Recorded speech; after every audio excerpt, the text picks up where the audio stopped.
రూమర్లకు చిరునవ్వుతో చెక్ పెట్టిన జూనియర్. ప్రస్తుతం జూనియర్ ఎన్టీఆర్ తాను నటిస్తున్న జై లవకుశ సినిమాకు సంబంధించి తాను నటిస్తున్న 3 పాత్రలపై సీరియస్గా దృష్టి పెట్టిన విషయం తెలిసిందే.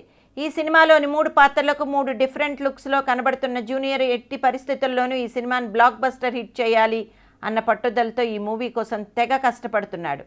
ఇది ఇలా ఉండగా ఈ సినిమా షూటింగ్ స్పాట్లో ఉన్న జూనియర్ను నిన్న కొంతమంది అభిమానులు కలిసి అతడిపై వస్తున్న రకరకాల రూమర్ల విషయం ప్రస్తావించినట్లు టాక్.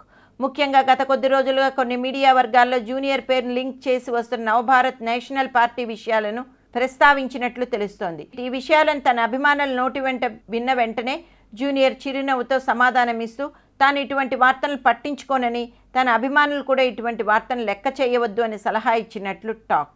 అంతేకాదు ప్రస్తుతం తన దృష్టి అంతా సినిమాలపైనే ఉందని, తాను నటించవలసిన సినిమా ప్రాజెక్ట్స్ వరుస పెట్టి క్యూలో ఉన్న నేపథ్యంలో మరో 3 సంవత్సరాల వరకు తనకు వేరే విషయాలు ఆలోచించే తీరిక లేదు అని జూనియర్ కామెంట్స్ చేసినట్లు వార్తలు వస్తున్నాయి.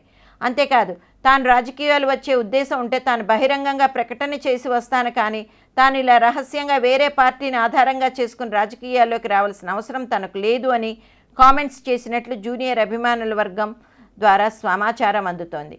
ఇదే విషయాన్ని ఈరోజు ఓ ప్రముఖ ఆంగ్ల దినపత్రిక ప్రముఖంగా ప్రకటించింది. దీంతో గత కొద్ది రోజులుగా మీడియాలో హడావిడి చేస్తున్న జూనియర్ పొలిటికల్ ఎంట్రీ వార్తలకు చెక్ పడినట్లే అనుకోవాలి. అయితే రాజకీయాల్లో ఏ అభిప్రాయం ఎవరికి స్థిరంగా ఉండదు కాబట్టి ఈ విషయంపై రానున్న రోజుల్లో అనుకోని ట్విస్టులు వచ్చినా ఆశ్చర్యం లేదు.